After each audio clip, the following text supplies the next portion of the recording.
সিংড়া উপজেলা নির্বাচনে নিজের শ্যালক লুৎফর হাবিব রুবেলের একমাত্র প্রতিদ্বন্দ্বী দেলোয়ার হোসেনকে অপহরণ ও নির্যাতনের ঘটনায় ক্ষমা চেয়েছেন তথ্য ও যোগাযোগ প্রতিমন্ত্রী জুনায়েদ আহমেদ পলক। এ বিষয়ে কি বলছেন সাধারণ মানুষ, এ নিয়েই আমাদের কথার আজকের আয়োজন। দর্শক সবাইকে স্বাগত জানাচ্ছি এটিএন নিউজের নিয়মিত আয়োজন আমাদের কথায়। আপনাদের সাথে আছি আমি সাদিয়া ন্যান্সি। আজকের বিষয় নিয়ে শুনবো সাধারণ মানুষের ভাবনা। তবে মূল আয়োজনে যাওয়ার আগে চলুন দেখে আসি এ বিষয়ে এটিএন নিউজের প্রচারিত একটি প্রতিবেদন।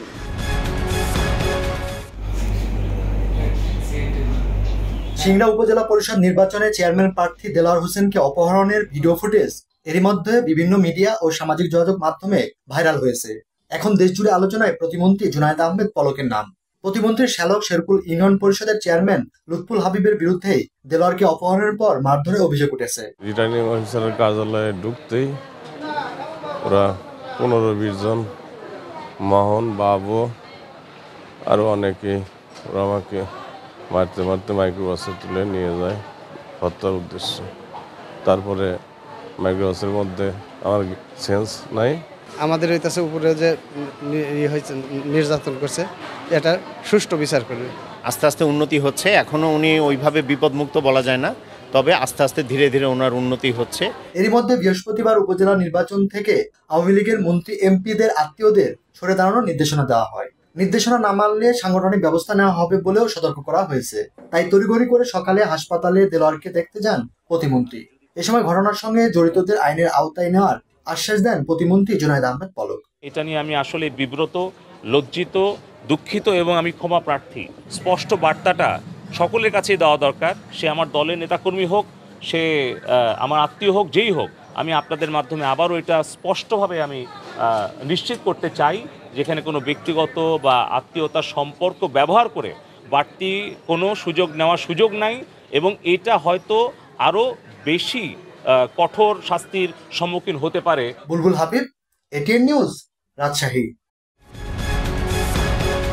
এতক্ষণ দেখছিলেন প্রতিবেদনটি। চলুন এবার চলে যাই মূল আয়োজনে, দেখে আসি এই বিষয়ে কি বলছেন সাধারণ মানুষ। জুনায়েদ আহমেদের পলকের বিষয়টা আমি ওনাকে সাধুবাদ জানাই যে উনি সাহস নিয়ে এই কথাটা বলছেন।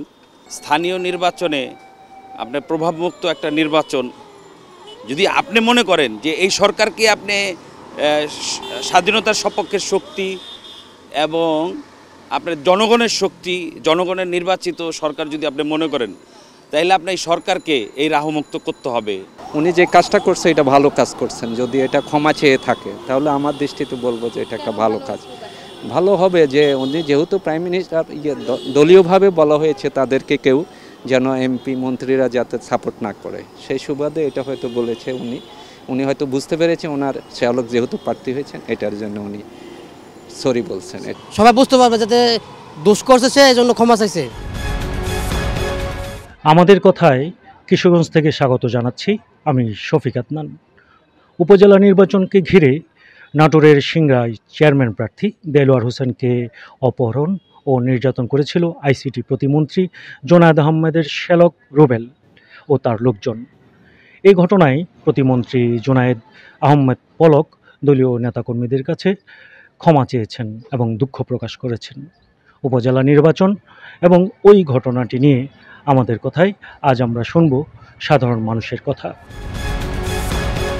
আওয়ামী লীগের দলীয় যে সিদ্ধান্ত যে দলের কোনো এমপি মন্ত্রীর কোনো আত্মীয় স্বজন এই ষষ্ঠ ধাপে উপজেলা নির্বাচনে অংশগ্রহণ করতে পারবে না, এটি একটি ভালো দিক। কিন্তু এটাকে কেন্দ্র করেও কিন্তু বেশ কিছুদিন আগে একটি বিশৃঙ্খলা তৈরি হয়েছে। নাটোরের সিংড়া উপজেলায় একজন চেয়ারম্যান প্রার্থীকে দলীয় প্রার্থীরাই মারধর করেছে, যা খুবই নিন্দনীয়। এবং সে বিষয়কে কেন্দ্র করে কিন্তু আইসিটি প্রতিমন্ত্রী একটি বিবৃতিতে ক্ষমা প্রার্থনা করেছেন। যাই হোক, এটা একটা ভালো দিক। আমরা আশা করব যে এইভাবে সারা দেশে যাতে একটা সুষ্ঠু নির্বাচন হয়। এই জন্য এই ধরনের যারা দলীয় নির্দেশনা ভঙ্গ করে নির্বাচনে অংশগ্রহণ করতেছে তাদেরকে বিরত রাখার জন্য সরকার চেষ্টা করবে, যাতে একটা সুষ্ঠু সুন্দর নির্বাচন জনগণ পায়। নাটোরের সিংড়া উপজেলায় আইসিটি প্রতিমন্ত্রী শ্যালকের লোকজন উপজেলা চেয়ারম্যানকে মারধর করেছে। এটার মাধ্যমে নির্বাচনে বিভিন্ন প্রভাব বিস্তার করছে। সেই প্রেক্ষিতে আইসিটি প্রতিমন্ত্রী সকলের কাছে এই ঘটনার কারণে ক্ষমা প্রার্থনা করেছে। এইভাবেই যাতে সুষ্ঠু সুন্দর নির্বাচন হয় এটাই আমরা চাই। উপজেলা নির্বাচন যাতে অবাধ, সুষ্ঠু, নিরপেক্ষভাবে হয় এই জন্য বর্তমান সরকার এই তাদের নেতাকর্মীদের এবং মন্ত্রী আমলাদের বলছে যে সরাসরি এই নির্বাচনে হস্তক্ষেপ না করার জন্য। তো আমরাও চাই কেউ যাতে সরাসরি এই নির্বাচনে দলীয় নেতাকর্মীরা হস্তক্ষেপ করার মাধ্যমে নির্বাচনটাকে প্রশ্নবিদ্ধ না করে। আমাদের কথার আজকের পর্বে দেশের সর্বোত্তর জেলা পঞ্চগড় থেকে আপনাদের সাথে আছি আমি সিদ্ধার্থ কর্মকার। নাটোরের সিংড়ায় চেয়ারম্যান প্রার্থী দেলোয়ার হোসেনকে অপহরণের ঘটনায় ক্ষমা চেয়েছেন আইসিটি প্রতিমন্ত্রী জুনায়েদ আহমেদ পলক। এই নিয়ে কী ভাবছেন পঞ্চগড় সাধারণ মানুষ, জেনে নেব তাদের কাছ থেকে। সর্বসাধারণের প্রত্যাশা একটি নির্বাচন সুষ্ঠু নিরপেক্ষ হবে, সর্বজন স্বীকৃত বা গ্রহণযোগ্য হবে, এটাই জনগণের প্রত্যাশা। তবে নাটোরের সিংড়ায় যে ঘটনাটি ঘটেছে সেটা আসলে নিন্দনীয়। ক্ষমা প্রার্থনার মাধ্যমে জনগণকে একটা উদ্বুদ্ধ করার যে চেষ্টা করেছে সেটা আসলে একটা প্রশংসার জায়গা বলা যায়। আমরা আসলে এরকমই প্রত্যাশা কামনা করি যে একটা মানুষ ভুল করলে ভুলের যে খেসারত বা জনগণকে যে সুন্দর একটা পরিস্থিতি তৈরি করে দিতে পারে সেটা কিন্তু আসলে জুনায়েদ স্যার প্রয়োগ করেছে।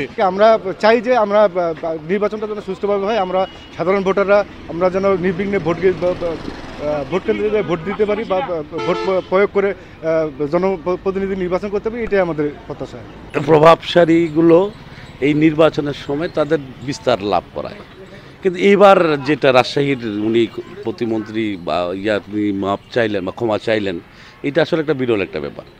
আমরা চাচ্ছি, আমরা সাধারণ ভোটার, আমরা চাচ্ছি একটা অবাধ সুষ্ঠু নির্বাচন হোক, আমরা সবাই মিলে যেন সেখানে যাই ভোট দিতে পারি এবং সঠিকভাবে আমাদের ভোটটাকে প্রয়োগ করতে পারি বা আমাদের ভোটটাকে আমরা নির্ভয়ে নির্ভেজাল বা যেটাই বলেন আপনারা, যে আমরা যেন ভোটটা দিতে পারি। আমরা আরও আশা করছি যেন এই সিংড়া উপজেলা ভোট সুস্থ, সুন্দর এবং পিসফুলি হয় এবং জনগণ আশ্বস্ত হয়ে ভোট কেন্দ্রে অংশগ্রহণ করে একটা সুন্দর উপজেলা পরিষদ ভোট উপহার দেবে বলে আমরা বিশ্বাস করি। এতক্ষণ শুনছিলেন সাধারণ মানুষের ভাবনা, আর এরই সাথে শেষ করছি আমাদের কথার আজকের আয়োজন। দেখা হবে অন্য কোনো দিন অন্য কোনো গুরুত্বপূর্ণ বিষয় নিয়ে। সাধারণ মানুষের মতামত তুলে ধরার চেষ্টা করব আপনাদের সামনে। সে পর্যন্ত এতক্ষণ যারা সঙ্গে ছিলেন তাদের সবাইকে ধন্যবাদ জানিয়ে আজকের মতো আপনাদের কাছ থেকে বিদায় চেয়ে নিচ্ছি। আমি সাদিয়া নান্সি। সবাই ভালো থাকুন, সুস্থ থাকুন, চোখ রাখুন এটিএন নিউজের পর্দায়।